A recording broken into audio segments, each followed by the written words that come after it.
In 1812, beneath the cliffs of Black Ven near Lyme Regis in Dorset, a young girl, Mary Anning, unearthed the remains of an unknown creature 17 feet long.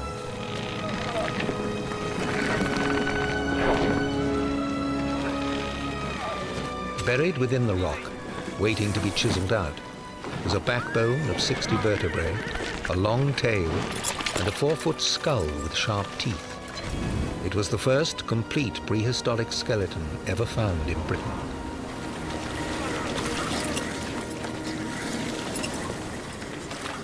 Within a few years, this remarkable find would lead to the discovery of a prehistoric past that defied imagination. It triggered the spectacular era of the dinosaur hunters and led to a feud every bit as brutal as the beast itself.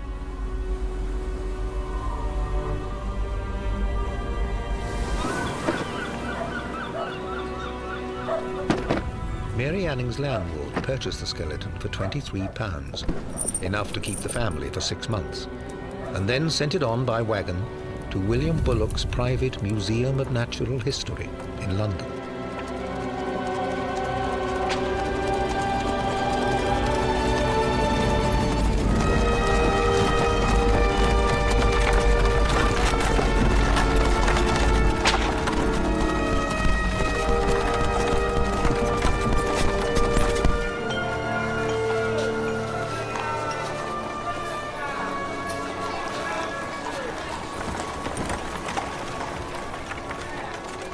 The world of 1812 was unimaginably different from our own. London was still a graceful regency city of 1 million people, a place of dogfights, oil lamps, and public executions. The darkness and fog of Victorian industry was still 30 years away. It was still widely accepted that God had created the world literally in 7 days, as described in the book of Genesis, and that all life had later been swept away in the Great Flood. Come on. The Earth was believed to be just 6,000 years old.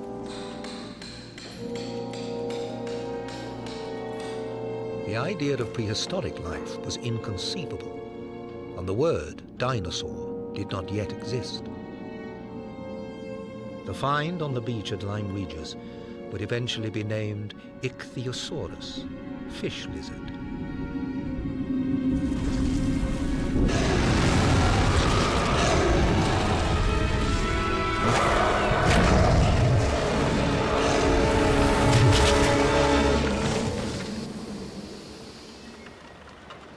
News of Mary Anning's discoveries spread quickly beyond Lyme Regis.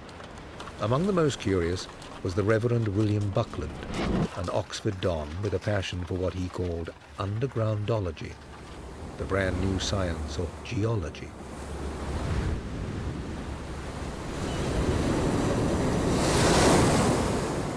Buckland was an Anglican priest at the heart of the establishment, determined to use the fossil record to prove the truth of the Bible. For him, geology was a master science through which he could investigate the signature of God.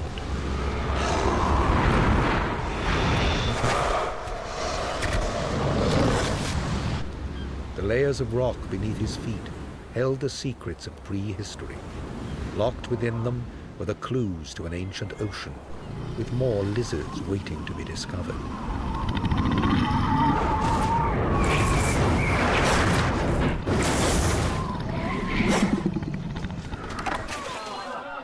150 miles away in Lewes in Sussex, a young shoemaker's son, Gideon Mantel, was poised to challenge Buckland and the religious establishment. For Mantel, science came above all things, even God. His passion was for geology, but unlike Buckland, he was an amateur scientist, not a professional.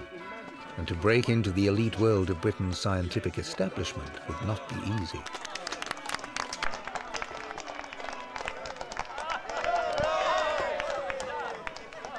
His new wife shared his interest in fossils, and was the daughter of a successful linen draper from Oxford Street in London.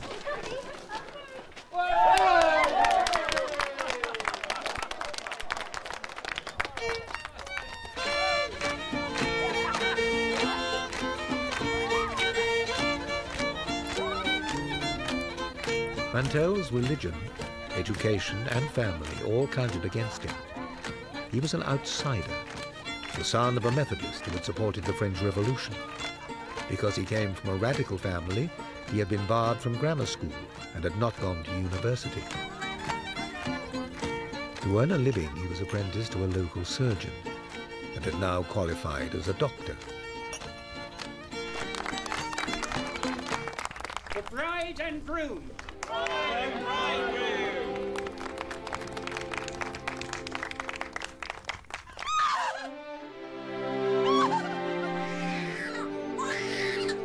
Mantel excelled at midwifery, delivering 200 to 300 babies a year.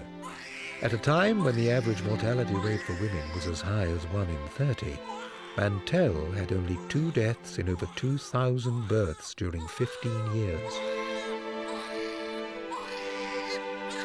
Frequently, I have been up for 6 or 7 nights in succession, an occasional hour's sleep in my clothes being the only repose I could obtain.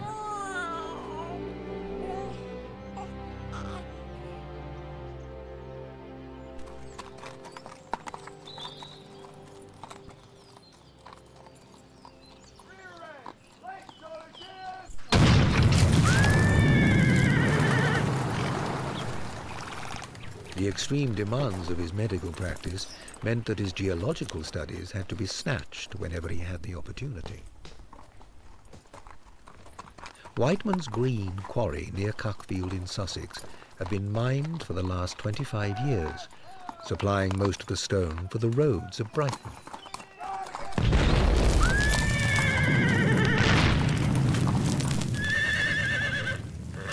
For Mantel, the quarry was to become the source of his greatest discoveries. I was well acquainted with the fossils around my native Lewis. At Cuckfield, I found myself looking for something quite different.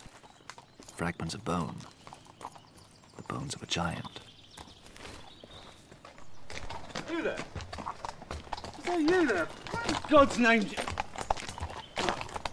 Morning, sir. Good morning to you. Anything I can do for you, sir? This piece of bone. Sir? Are such petrifactions common here? Sir? Do you often find these bones in the rock? Well, now and again, sir, yes. Well, I should be grateful to hear of any. I'm Dr. Gideon Mantel of Lewis. Send word, and I shall show my appreciation.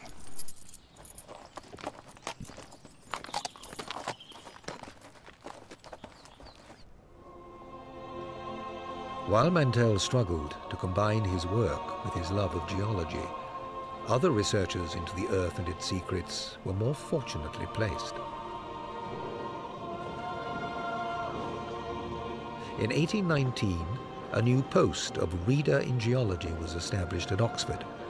The prestigious job went to the Reverend William Buckland, making him Britain's first professional geologist.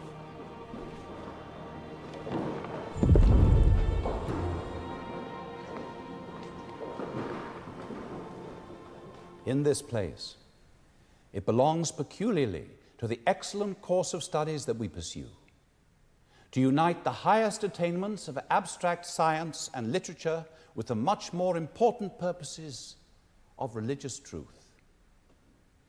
And I feel that no apology is necessary for opening these lectures with an illustration of the religious application of geological science.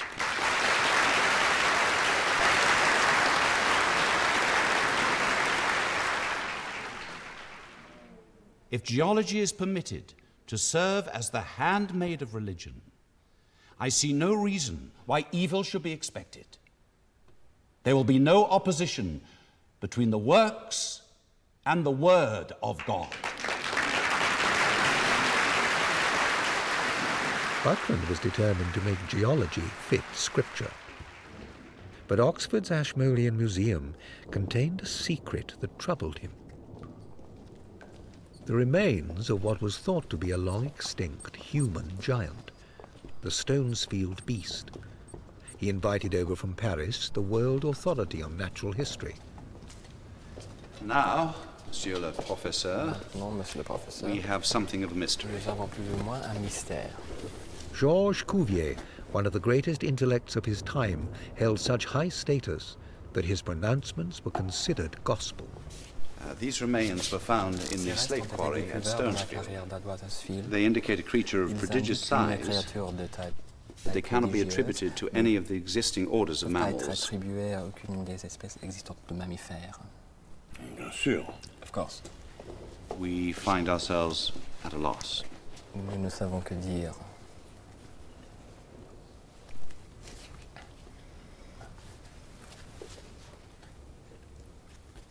C'est carnivore. It is a carnivore. It does indeed appear to be carnivorous, but it derives from very deep strata, long before the creation of man. So it cannot be. Alors, il peut pas être. C'est carnivore et de plus, c'est un reptile. It is a carnivore and what is more, it is a reptile. It does have reptilian features, admittedly. Il a quelques traits reptiliens. Il est vrai? Regardez les dents. Look at the teeth. Yes, but the size in life of the Stonesfield mais beast la taille vivante, la bête de Stonesfield must have been aurait de là mesurait 12 mètres, peut-être. 12 meters, perhaps. 12 meters, 40 feet. 40 pieds. Far be it from your humble servant to doubt the judgment of the illustrious Cuvier. Vouloir remettre en jugement le jugement de l'illustre Cuvier. But the sacred texts make no mention of such a prodigious creature inhabiting the earth before man.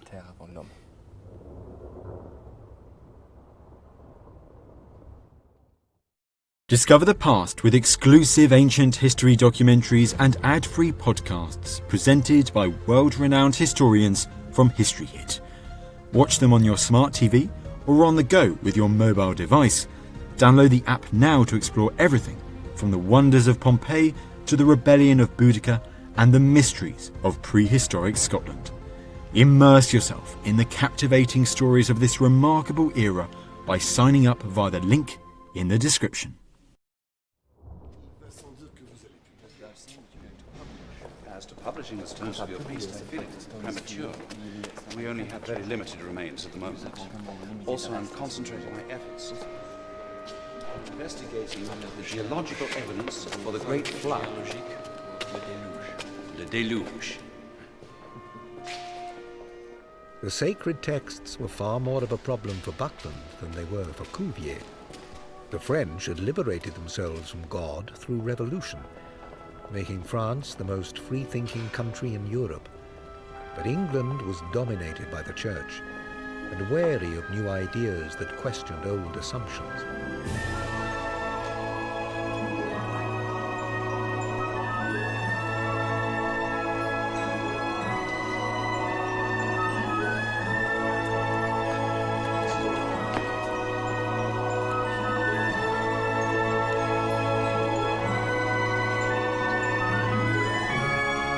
Buckland to go public with the idea that a giant reptile preceded man on Earth would be disastrous in a deeply conservative place like Oxford. He would keep the Stonesfield beast under wraps for the next 7 years. In Lewes, in Sussex, Mantel had no such restrictions. For the last 30 years, the town had a long history of religious and political dissent. The Age of Enlightenment had been fostered there by the father of the American Revolution, the radical thinker Thomas Paine, who had lived in the High Street for 6 years. As his medical practice prospered, Mantel was able to buy a house for £700 just off Lewes High Street. It had a prominent position and was known grandly as Castle Place.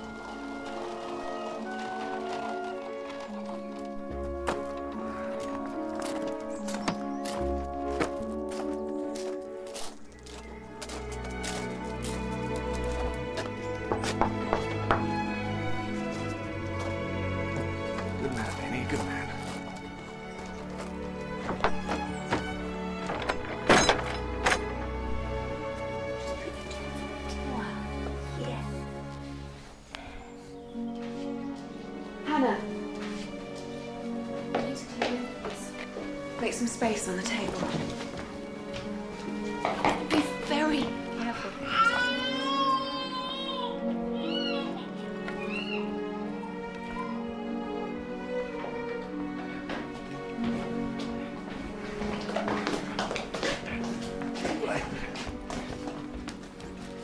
Lift.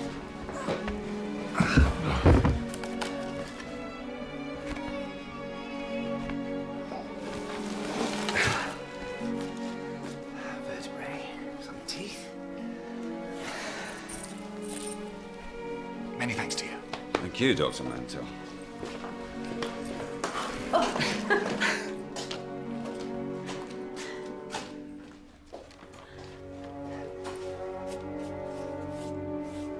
The teeth, vertebrae, bones, and other remains appear to belong to an unknown animal of the lizard tribe. One of enormous magnitude. What is that?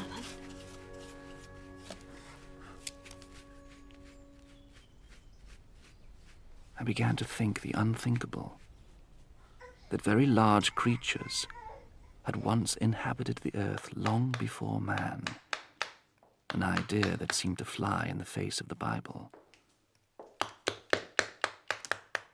Did I dare dream I had found a creature with no counterpart in the present day? And would it fall to me to establish an immortal reputation by naming the creature for science?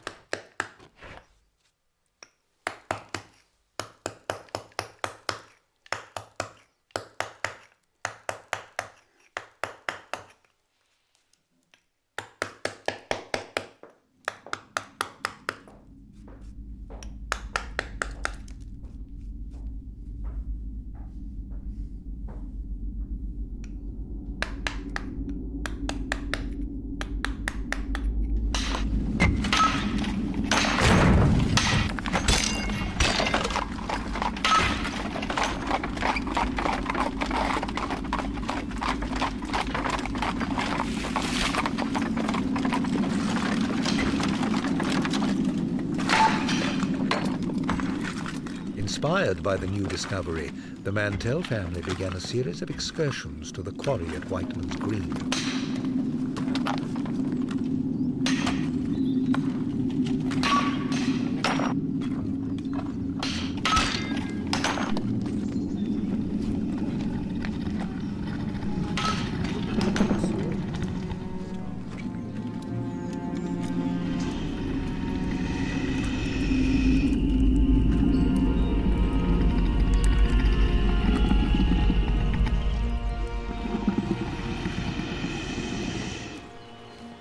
Mantels, the quarry was now a magical place, like entering the ancient tombs where extraordinary records of a former world were waiting to be explored. But the more specimens they found, the more baffling the sight became.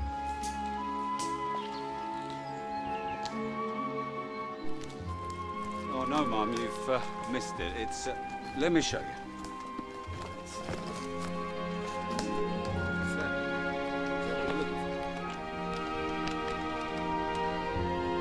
Gideon? Yes? Over here. What is it?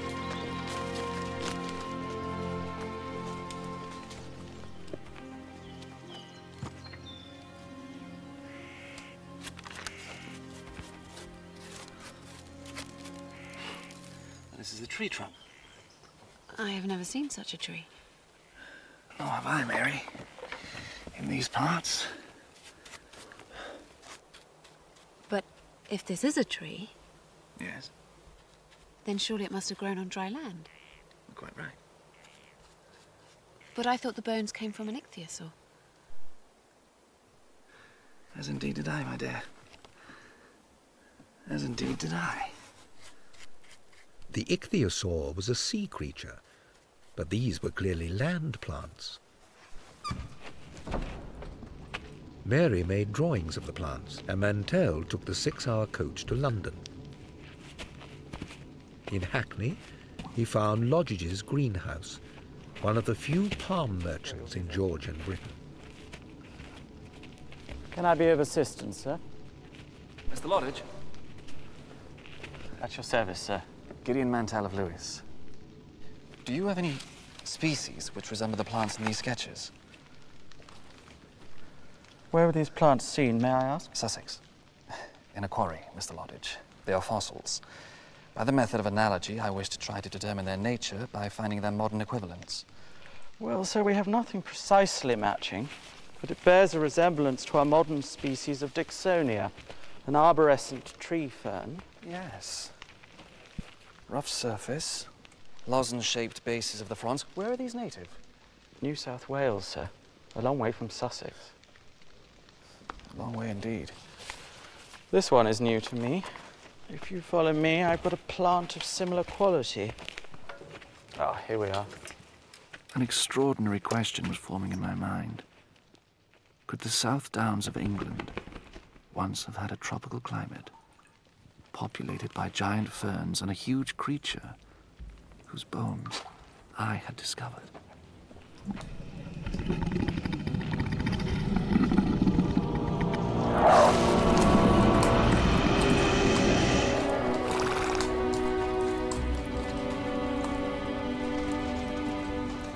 In that same year, Mantel met a young man who would influence him more than any other. Charles Lyell came from a wealthy family with a large estate in Scotland.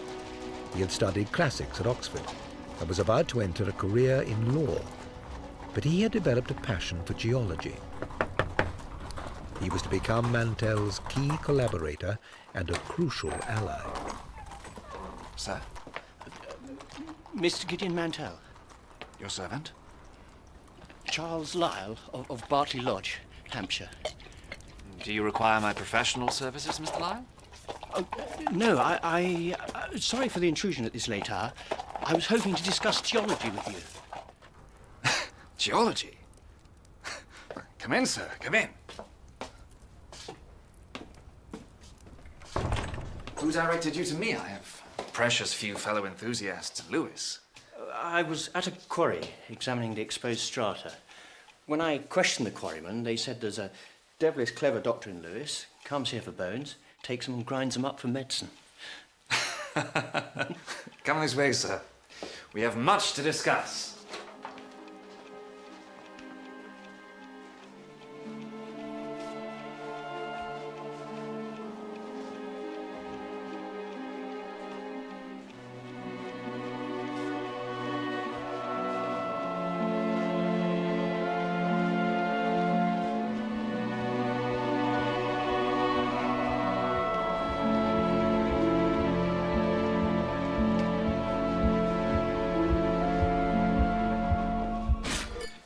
You're a pupil of the great Dr. Buckland.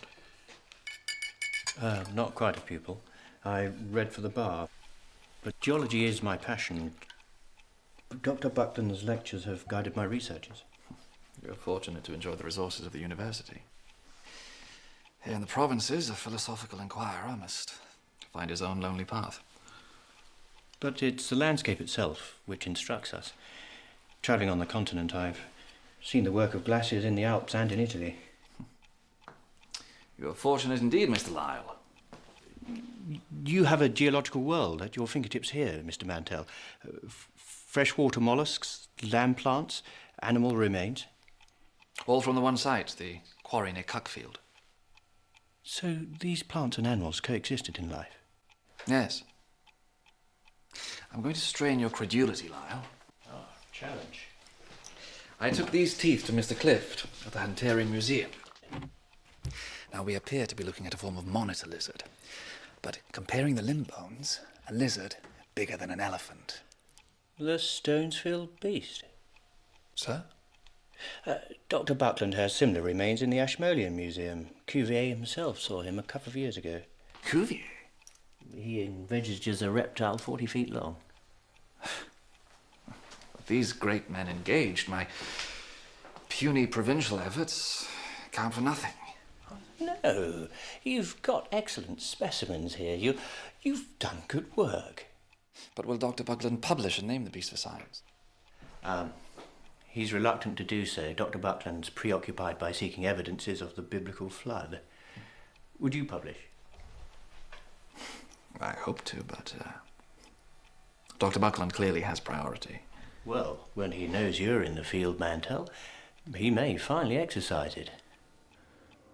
So the creature whose remains I had discovered, painstakingly restored and tried to identify, was already known to the geological community.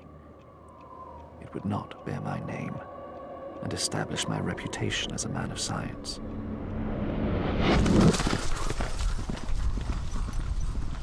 Such was the fate of the country doctor, who tried to join the immortals.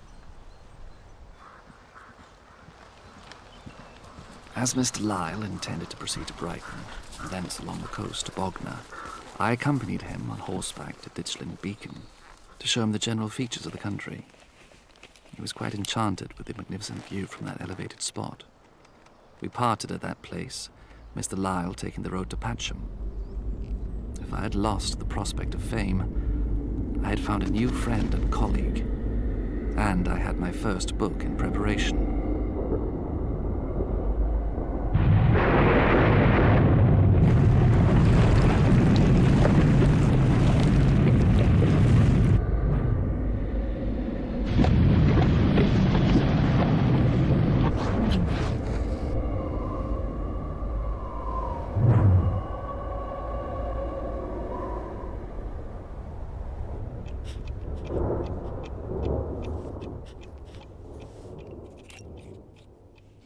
In his first book, Fossils of the South Downs, Mantel was hoping to describe his vision of the prehistoric era, with huge tropical plants and vast reptilian animals.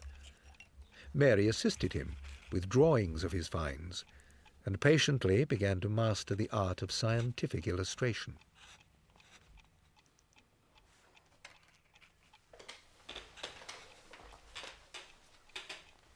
If I could be the first to identify this unknown world to science, then surely some rich patron would step forward and propel me from the humble life of a country doctor to the high status of a professional scientist.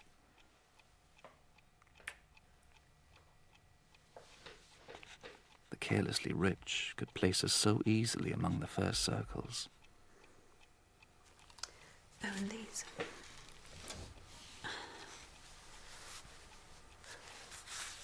Look. Lumbar region. Vertebrae. Vertebrae. Vertebrae. Hard to see because it's backwards.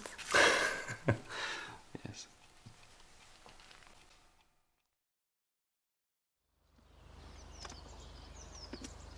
Although this ancient world dominated Mantel's life, his grueling workload as a country doctor had to come first, and for the poor, he was still the first port of call for countless gruesome medical emergencies. Performed an operation on Funnel's boy, the removal of a very large fungus hematodes from the back of the head, removed maybe 2 portions of skull that had been forced into the brain. A boy 16 years old crushed by a horse, summoned to Ringmer. A poor woman on the green, Mrs. Tasker, had set fire to her clothes and was most dreadfully burned. It is scarcely possible she should survive. In March 1822, while her husband was visiting patients, Mary made an extraordinary discovery that was to change both of their lives forever.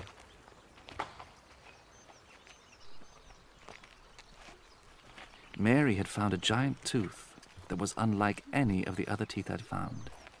It was flat and worn, not sharp and pointed like the other teeth, those that Lyle compared to the Stonesfield beast. It seemed a different creature altogether. Hello, here's your sister. Hello, Ellen. And how are you? Fine. Did you have a good walk with Daddy? Yes, did you? I'm good. What have you got there? I don't know, thought you might. Maybe something. The Stonesfield beast was a meat-eater, like modern reptiles. But this new find seemed to be a second creature, a herbivore that chewed its food like a cow. Without a modern equivalent, it seemed impossible scientifically, and it was vast, at least 40 feet long.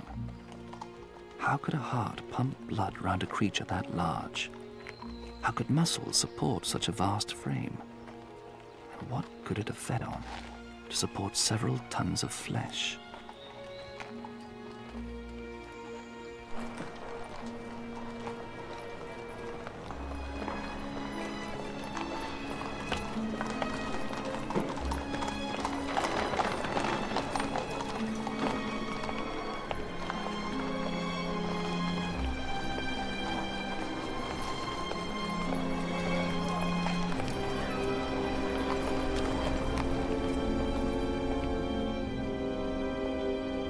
who, most importantly, would ever believe me? Mary's find, I believed, would cause the great men of geology to take notice of their country cousin and propel me to the greatness I deserved.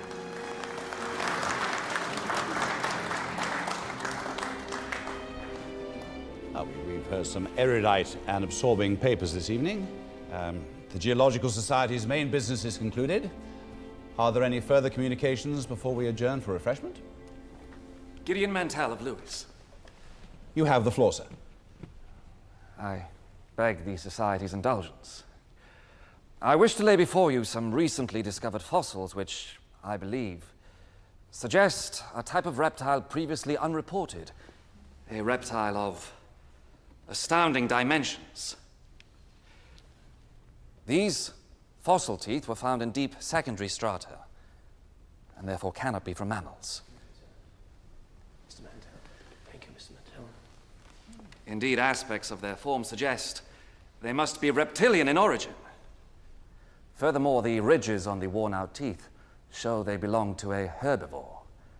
Therefore, I believe that we are dealing with an herbivorous reptile of gigantic proportions.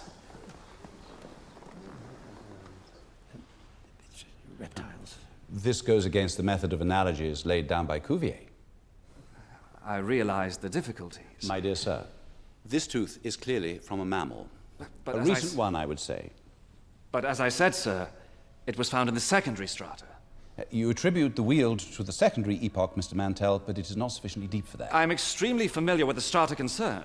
No, sir. In my view, it is older. Tertiary. When mammals might be expected in abundance. What about the wolffish? That's a very sage suggestion. Thank you for your news from Sussex, Mr. Mantel. We must be kept abreast of the ardent work of collectors in the provinces. You've been given useful clues as to your fossils. Pursue these avenues, and no doubt you will reach a credible conclusion. Now, if there is no further business, I declare the meeting closed. Mr. Mantel, your tooth, sir.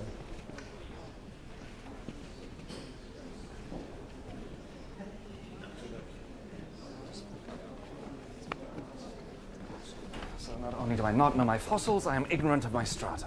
You need more evidence. I'm a country doctor, Lyle. I have no college fellowship, no private income. Well, let me help you. There are strata in the southeast. If we find the matching fossils, then the Wealden Formation will be proved.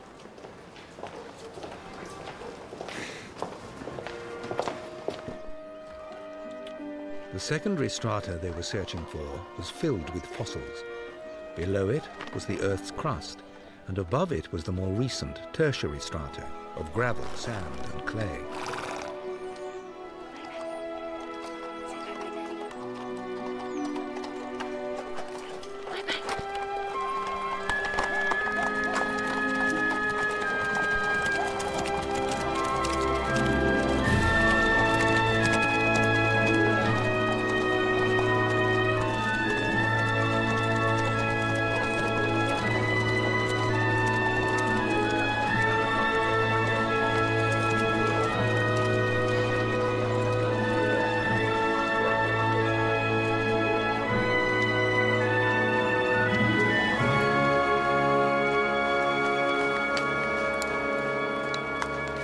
Near Rye, on the south coast, they found secondary rock bedded with sandstone and limestone, just like Mantel's Tillgate beds at Cuckfield.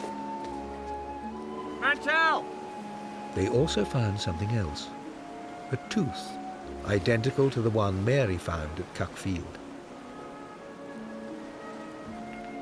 I had found a creature unknown to science. Now surely I was on the threshold of fame. I will be your advocate. It's what I'm trained to do.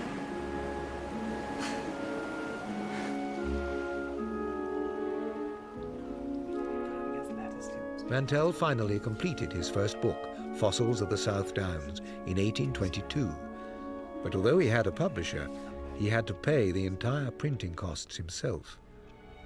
Subscriptions met only part of the cost, but the family had great expectations that the book would liberate him from his unrelenting daily round of medical work. I see a cake. Special cake. Wow, look at that. Fantastic.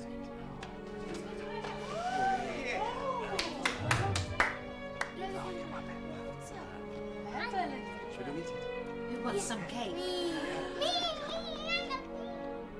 In the preface, he pointed out that his labours were snatched from few hours of repose, and apologised for the amateurish quality of his wife's drawings. As the engravings are the first performance of a lady but little skilled in the art, I am most anxious to claim for them every indulgence.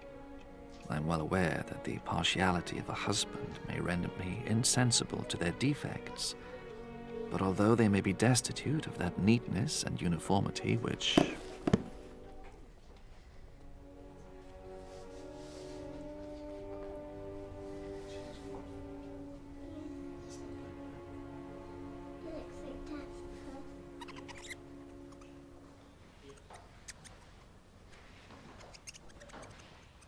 Mantel.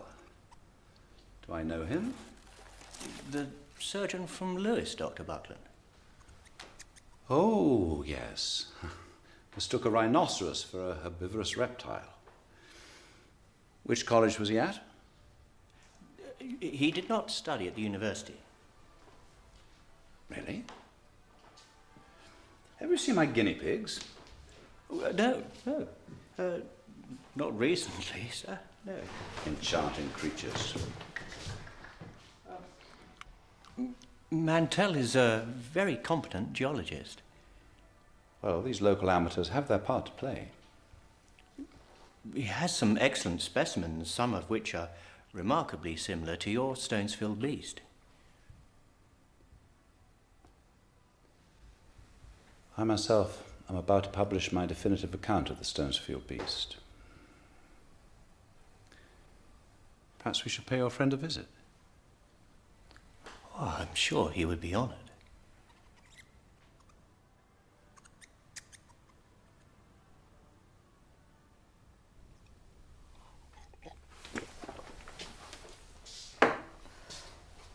Get back.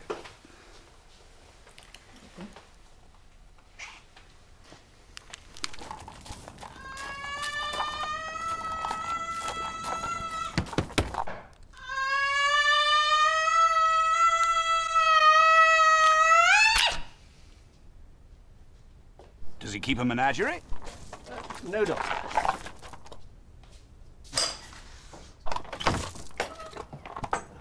Lyle. Dr. Buckland. Mantel. Your fame spreads far and wide. Well, come in, gentlemen. Buckland had kept the Stonesfield beast under wraps for 7 years, but the prospect of being upstaged by an amateur was enough to galvanize him into action.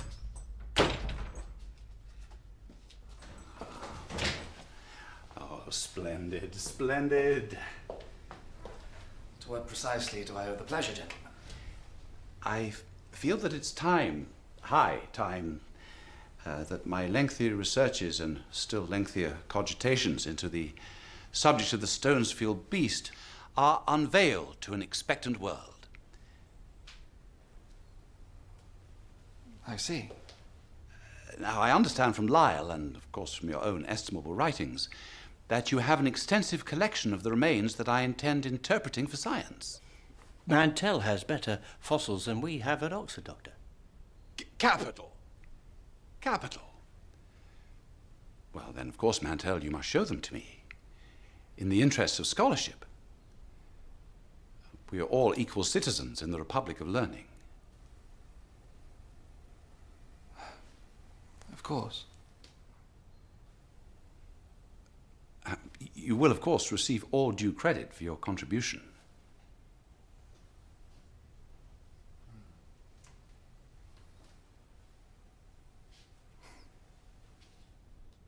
I am induced to lay before the Geological Society. Buckland and his followers had found a way of reconciling the Stonesfield beast with scripture.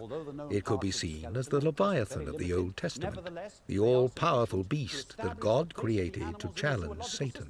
Furthermore, although the vertebral column resembles that of quadrupeds, the teeth show the creature to have been egg-laying, oviparous, and to belong to the order of saurians or lizards. The largest thigh bone of this animal in the museum at Oxford is 2 feet 9 inches long, with a circumference of nearly 10 inches at its central or smallest part. From these dimensions, as compared to the modern lizard family, a length exceeding 40 feet and a bulk equal to that of an elephant 7 feet high seems likely. But the proportions fall very short of another thigh bone of the same species which has been discovered in the sandstone near Cuckfield and is preserved in the valuable collection of Gideon Mantel, Esquire of Lewis. The measurements of his specimen suggest an even larger creature, larger than any known living animal. In recognition of the enormous magnitude this saurian attains, I have ventured to assign to it the name of Megalosaurus.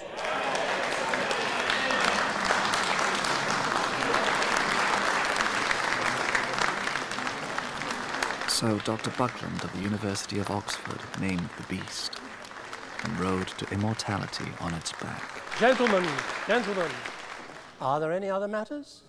Gideon Mantel of Lewis.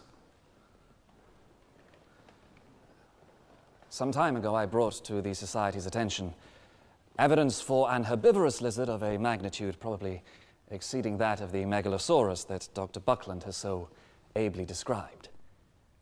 It was put to me that the fossil teeth I exhibited had been found in the higher tertiary strata and could therefore be ascribed to the order of mammals. Subsequent researchers, however, have shown that the strata in question are certainly secondary and therefore precede the mammalian creation. I therefore ask the Society to reconsider its views. The teeth are those of a rhinoceros, Mr. Mantel. If they really are found in secondary strata, they must have fallen through fissures in the tertiary rock.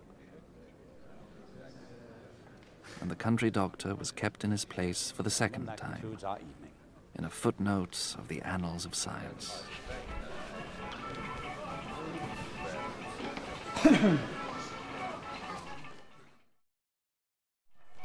Dr. Mantel. Don't know if these are any good to you, sir. One of them's only a little one. Though rejected for a second time, Mantel was about to get the proof he needed. This is a young tooth. Oh, sorry, you prefer the old ones. No, this is excellent. The tooth was ridged around the crown, and the older tooth showed a socket at the root where a new tooth was growing to replace it, typical of a reptile. You can see where it's pushing the old tooth through. If you say so, sir. That's what reptiles do. All the teeth you can find. All the teeth you can find.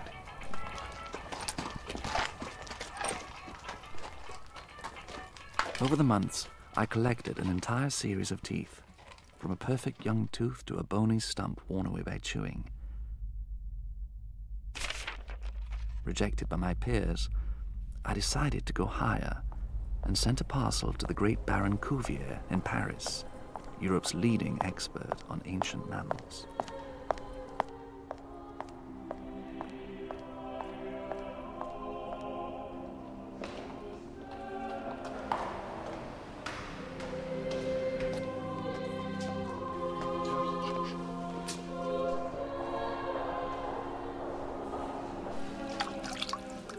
In the name of the Father, and of the Son, and of the Holy Ghost, and in me, and Matilda. My darling baby Hannah is welcomed into the arms of God.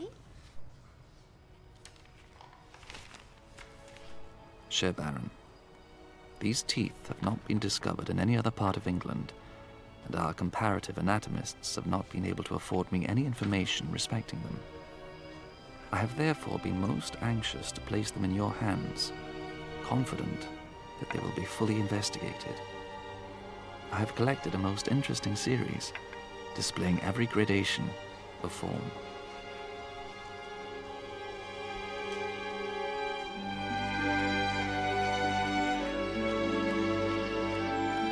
My dear Dr. Mantel, I have just received your package.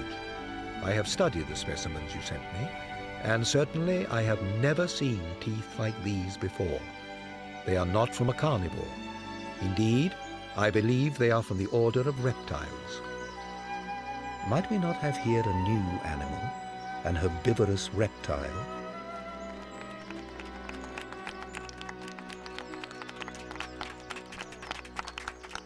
Do we not have here, asks the illustrious Cuvier, a new animal, an herbivorous reptile? Congratulations, dear sir. This is a triumph. A challenge remains, Mr. Clift, to find a living reptile with similar teeth, so that we might determine what type of creature this might have been. We must search the collection. Oh, we have nothing of this size here. We must proceed by analogy. Quite so. Father, the monitor lizards. Cabinet 3, top shelf. Right. Yes.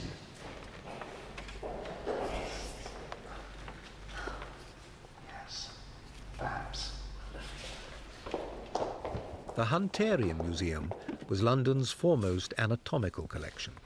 Mantel had enlisted the help of curator William Clift many times over the years in his attempts to use Cuvier's method of analogy, identifying fossils through modern counterparts. The museum was at the cutting edge of science, receiving new specimens from all over the world, brought back by expeditions like Cook's to Australia, or on slave ships that traded between England and the West Indies. We now know that living reptiles subsist on plants. But by tearing them off and swallowing, not chewing. I have just completed the preparation of a specimen from the West Indies, an iguana. The teeth. There were many points of comparison. In both cases, the edges of the teeth were strongly serrated, and the secondary teeth fitted perfectly in a hollow at the base. There was, of course, one major difference. The fossil teeth were 20 times the size of those of the iguana.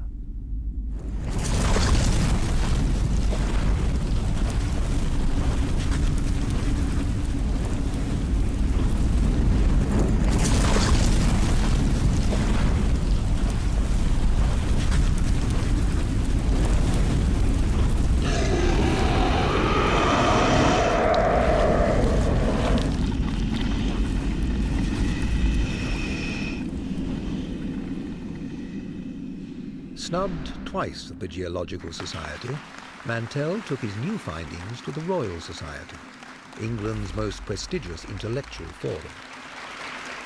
Cuvier's endorsement of Mantel created a remarkable change in the scientific establishment's attitude towards him. Consider an estuary, formed by a mighty river flowing in a tropical climate, through a country clothed with huge palms and ferns, inhabited by turtles, crocodiles, and other amphibious reptiles.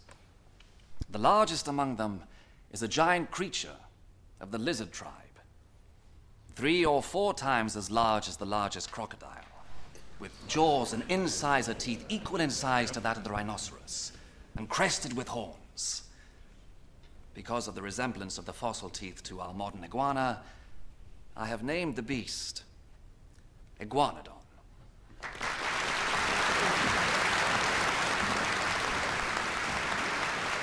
The Iguanodon, if not exceeded, the Megalosaurus in magnitude. For if the recent and fossil animal bore the same relative proportions, the tooth must have belonged to an individual upwards of 60 feet long.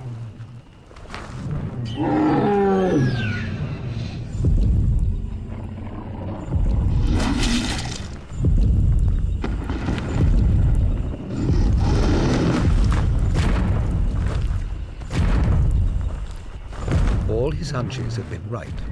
His detractors had been wrong.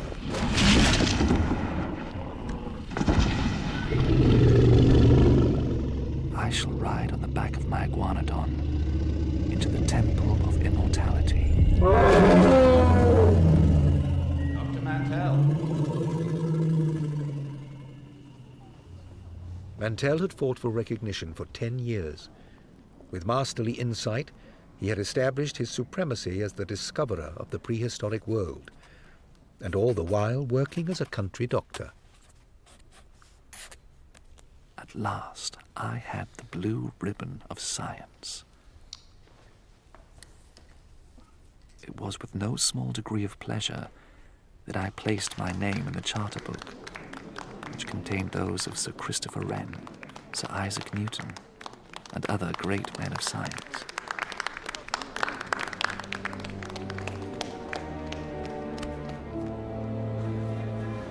But in the same year that he triumphed at the Royal Society, Mantel's nemesis arrived in London, in the shape of a young man from the provinces, come to seek his fortune as a surgeon. Like Mantel, Richard Owen was from humble origins, the son of a Lancashire draper, but there the similarity ended. Owen had attended grammar school, and at Edinburgh he had trained as an anatomist.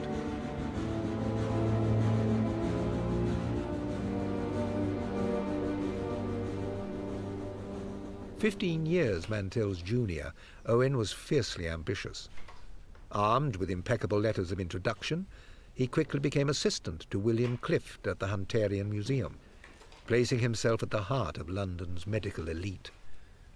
In only a few years, he was to rise to the highest echelons of society and scoop the credit for discovering the dinosaurs, without ever once stepping into a quarry. Dr. Owen! The ambitious anatomist from the provinces had a gift for being in the right place at the right time. Clift? Miss Clift? Miss Clift? Can you hear me? Excuse the familiarity. I was hoping to recall you to consciousness. You have succeeded. Please, keep still a moment. Can you sense your arms and extremities? Oh, yes. I think all will be well.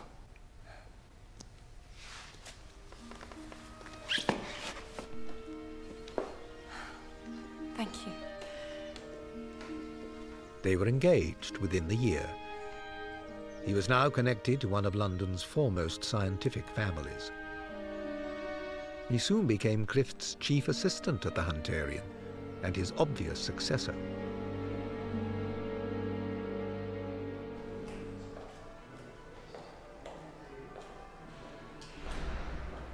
In 1833, Buckland was commissioned by the Anglican Church to write the Bridgewater Treatise, a text dedicated to reconciling the growing conflict between science and religion. It was an honor, but he had already abandoned hope of finding geological evidence of the flood. Now, to explain Genesis, he was developing an elaborate theory of 6 epochs, each lasting thousands of years, as God perfected the world for man. Already, he was convoluting science to fit Scripture.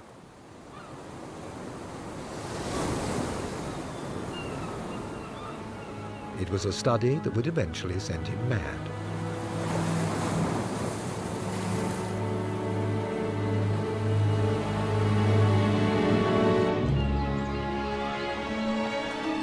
In that same year, Mantel moved his family and medical practice to Brighton. It was here that he hoped to find a patron for his scientific work and a wider audience for his extraordinary discoveries. In Brighton, there is a larger field for my professional engagements and a chance of being able to turn my successes to some account. I am resolved to make every possible effort to obtain the rank in society to which I feel I am entitled both by my education and my profession.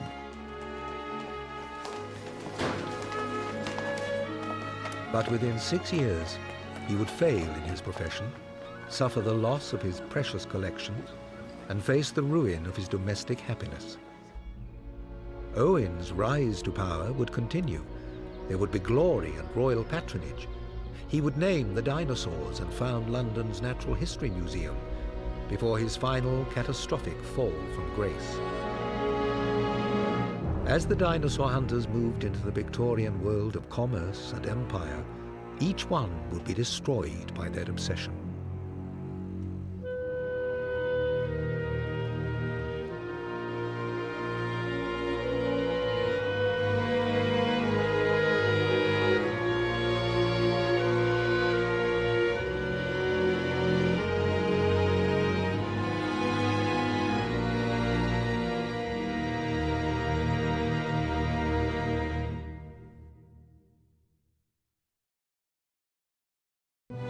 This program was made possible by contributions to your PBS station from viewers like you.